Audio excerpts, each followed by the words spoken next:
kabarnya? Alhamdulillah hari ini luar biasa, masih sehat dan makin semangat. Alhamdulillah.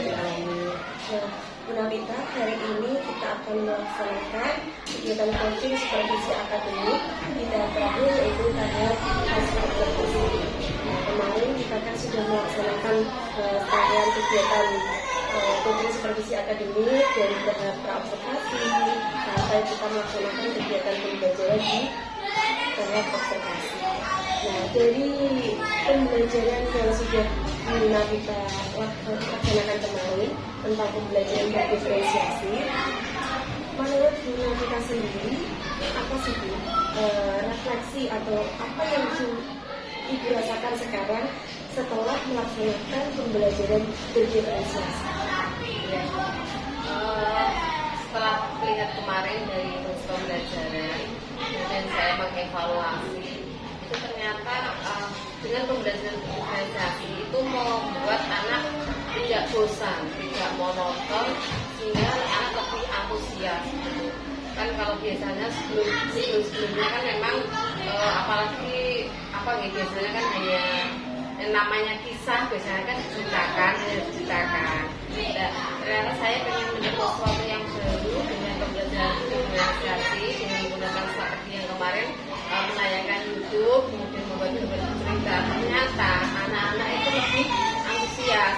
Hal ini dibuktikan dengan kemarin ini begini tuh, waktu pas pembelajaran ada kelompok yang kan ada dua kelompok ya, kelompok itu melihat tayangan YouTube dan satu kelompok bercerita. Nah, ternyata anak-anak ini bertanya-tanya, benar ini kelihatan mereka bertanya dengan indikasi bertanya kan bisa dibuktikan bahwa anak-anak itu tertarik, ada keinginan rasa ingin tahu gitu. Itu yang dari kelompok bercerita. Kemudian yang dari kelompok melihat tayangan YouTube, mereka tuh sampai ngowok melihat sampai bahkan di akhir pembelajaran mereka itu biasanya kan pengennya tuh istirahat gitu kan. Pas saat itu ternyata mereka tidak merasakan proses pembelajaran, tidak dulu sampai waktu mereka tidak meminta istirahat. Jadi hari ini jadi anak-anak suka ya dengan ini. Terus kemarin kan selain itu kan ada setelah pembelajaran kan saya mengukur tolak ukur mereka sebelum memberi ada evaluasi tingkat pemahaman dan tingkat pemahaman. Dan mereka ternyata itu nilainya bagus semua, bahkan yang dapat 100 tuh hampir 75% dari 10 pertanyaan. Kemudian ada yang beberapa yang 75 dan yang kurang paham itu hanya 2 orang saja. Jadi kan kalau dilihat dari presentasi itu kan boleh dikatakan sudah berhasil gitu. Itu kira-kira. Berarti dalam pembelajaran kemarin sudah bisa kita katakan kalau pembelajaran yang kita lakukan itu pembelajaran berdiferensiasi. Karena kan kita sudah melaksanakan pembelajaran sesuai dengan kebutuhan belajar siswa, sesuai dengan gaya belajar siswa. Nah, menurut kita sendiri untuk rencana kedepannya, apa sih yang akan Ibu lakukan dari kegiatan pembelajaran kemarin berkaitan dengan pembelajaran berdiferensiasi yang akan Ibu lakukan ke depan? Yang akan saya lakukan ke depan tentunya saya tidak hanya menggunakan 2 metode saja. Mungkin untuk lebih menggali mereka supaya nanti targetnya tidak semua tuntas, tapi kan ada 2 yang belum tuntas. Nah, harapan ke depan semuanya tuntas, bahkan mungkin nilainya 75 ke atas. Nanti mungkin bisa saya menggunakan metode yang nanti akan saya sesuaikan dengan materinya begitu kan. Saya biasanya kalau memilih strategi memilih metode itu saya pilih sesuai dengan materinya gitu kan. Kalau PAI itu kan ada misalnya kisah nabi siapa, ada juga yang praktek apa begitu kan, saya pilih sesuai dengan materinya. Nah, kemarin pada kegiatan praobservasi, kita pernah bercerita kalau area pengembangan yang ingin kita kembangkan salah satunya adalah mengembangkan lingkungan belajar yang dapat mengumpulkan siswa aktif, kemudian lingkungan belajar yang menyenangkan. Nah, kemarin kan sudah nampak. Ya. Nah, kemudian untuk pembelajaran yang akan datang, jadi kita punya area pengembangan lain yang ingin kita lebih dikembangkan. Kira-kira apa? Kalau kemarin kan memang target saya menciptakan suasana belajar yang menyenangkan. Nanti ke depannya saya itu pengen mencoba menggunakan metode-metode yang tidak hanya itu ya. Masalah metode-metode akan sekarang tuh banyak sekali metode pembelajaran. Nanti menggunakan menempel-nempel kayak Indekan Smart, ada kantor, sebagainya itu. Biar anaknya tidak kok itu aja gitu, sesuatu yang baru gitu loh. Jadi anak-anak itu yang saya harapkan dari nanti ke depannya itu anak-anak menanti pelajaran PAI. Oh bisa pelajaran PAI, bisa anak-anak menanti gitu loh. Terus ada apa lagi ya? Pengennya saya seperti itu. Pengennya saya mempersiapkan metode yang baru lagi. Kan kalau kita melihat perkembangan sekarang ya, sekarang itu kan perkembangan dunia semakin canggih ya, apa-apa kita serba IT.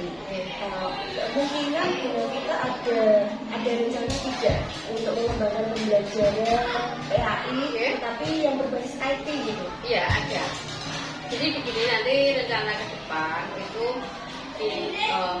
saya mengarahkan peserta untuk melihat misalkan tayangan YouTube, silahkan dilihat saya share linknya. Sekarang kan orang tua kita punya grup wali siswa sebelum, jadi begini, nanti rancangan saya sebelum PAI ya, nanti malamnya misalkan sudah saya share, anak-anak silahkan buka link YouTube ini gitu. Terus nanti ke depannya saya pengen membuat, sekarang kan anak-anak kan juga sudah bisa main HP. Saya pengen membuat semacam puisi, semacam kayak buku seperti itu yang anak-anak itu mencoba sesuatu. Biasanya kalau ulangan kan ditulis di kertas. Berarti pendalaman materinya melalui tayangan YouTube yang sudah saya berikan. Kemudian nanti untuk mengukur tentang berapa pemahaman materinya, nanti saya pengen mencoba membuat semacam kayak puisi atau pertanyaan-pertanyaan tapi dalam bentuk yang buku, biar anak-anak itu tidak gaptek. Karena begini Baris, seperti lomba maksi ini. Lomba maksi itu sekarang itu yang kelompok Pak Isu itu mengerjakannya tidak secara manual, tapi sudah melalui Google Form gitu. Jadi hampir menuju iya betul. Jadi biar anak itu nanti ketika dia sudah kelas 4, misalnya kalau kelas 4 memang sudah dibuka lomba itu anak-anak tidak kaget dengan sesuatu yang memang tuntutan zaman sekarang itu seperti itu, sudah terbiasa gitu. Jadi kegiatan pembelajaran berdiferensiasi kemarin yang sudah dijalankan lakukan. Jadi kan kita bisa melihat kalau anak-anak itu kadang tidak menyukai apa yang kita ajarkan. Nah, berarti kan misalnya kemarin kita lihat ada anak yang lebih suka membaca, kemudian ada anak yang lebih suka melihat video, kemudian ada anak yang lebih suka melihat gambar bercerita. Nah, jadi kegiatan yang sudah kita lakukan kemarin, pasti kita mendapatkan banyak manfaat ya. Nah, boleh diceritakan manfaat yang kita peroleh dari kegiatan pembelajaran kemarin?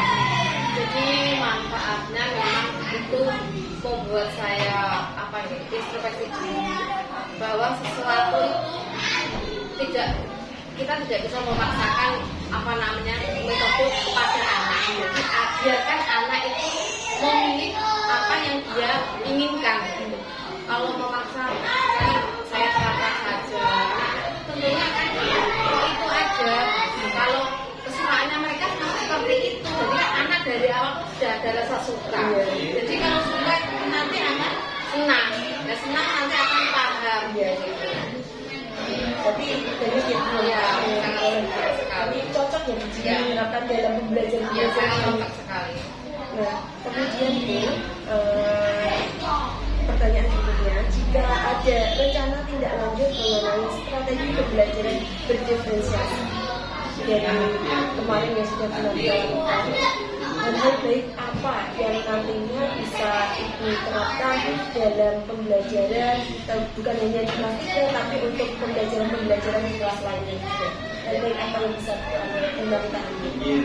Hal baik yang bisa saya ambil itu tentunya ini menjadi pengalaman buat saya bahwa pembelajaran itu untuk menarik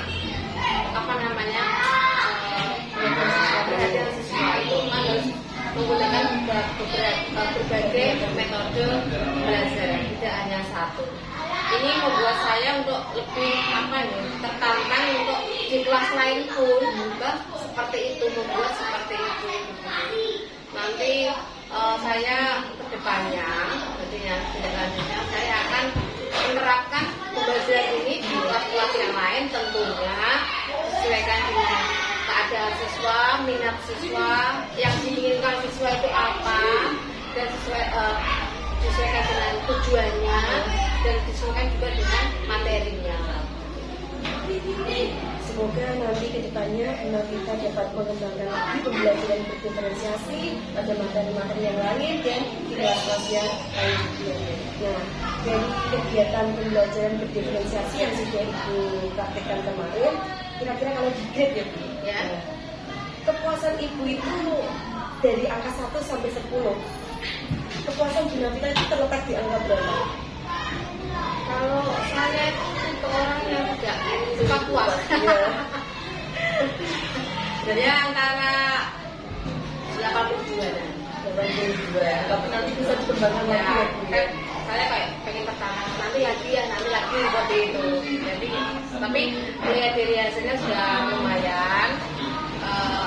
Jadi saya berpikir 82. Sampai dengan harapan begini nanti ini membuat saya motivasi saya tuh lebih maju lagi, lebih berkembang lagi.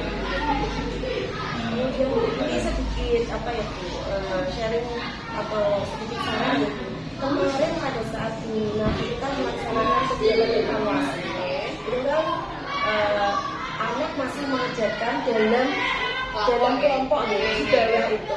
Nah kelihatannya kok kurang kondusif, kurang kondusif karena masih ada 2 kelompok dan saling bersaut-sautan.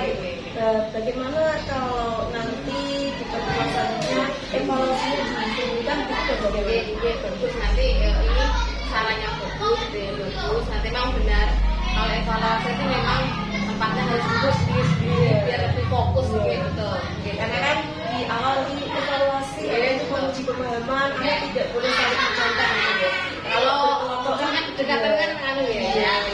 Tapi nanti kan bisa Oke, nanti jadi evaluasi saya ke depan. Tapi sih secara keseluruhan dari pembelajaran kita kemarin sudah menunjukkan pembelajaran berdiferensiasi karena anak sudah belajar sesuai dengan gaya belajarnya sendiri. Ada yang melihat tayangan video, kemudian ada yang mengamati dan bercerita, kemudian kita juga melakukan evaluasi walaupun tidak maksimal gitu. Kemudian di akhir juga kita sudah melaksanakan umpan balik atau mengajak siswa untuk merefleksi kegiatan pembelajaran. Untuk pertanyaan yang terakhir, setelah kita melaksanakan kegiatan pembelajaran berdiferensiasi, mungkin kita punya kesan sendiri yang bisa kita ceritakan. Ya, kesan yang saya dapat kemarin melalui kemarin ya, itu saya sangat berterima kasih kepada Bu Anis yang telah memberikan pengalaman baru buat saya, yang telah memberikan ilmu buat saya tentang pembelajaran diferensiasi. Tentunya itu memberikan masukan buat saya ke depannya bahwa pembelajaran itu memang seharusnya dilakukan seperti itu, biar tidak monoton gitu. Tentunya ini menjadi hal baru yang membuat saya senang karena saya memperoleh ilmu yang baru di mana anak-anak juga sangat senang sekali dan menerima pembelajaran ini. Alhamdulillah ya, semoga dengan kegiatan kemarin ada yang baik yang bisa kita ambil. Terima kasih Bu Nafita atas waktunya. Semoga kita sebagai guru dapat selalu menerapkan inovasi pembelajaran untuk anak didik kita sehingga anak kita juga menerima manfaat yang baik dari apa yang kita ajarkan. Terima kasih atas waktunya, kerjasamanya dari mulai kegiatan observasi sampai pasca ini. semoga kita selalu diberikan kesehatan yang baik. Terima kasih sekali lagi. Wassalamualaikum warahmatullahi wabarakatuh.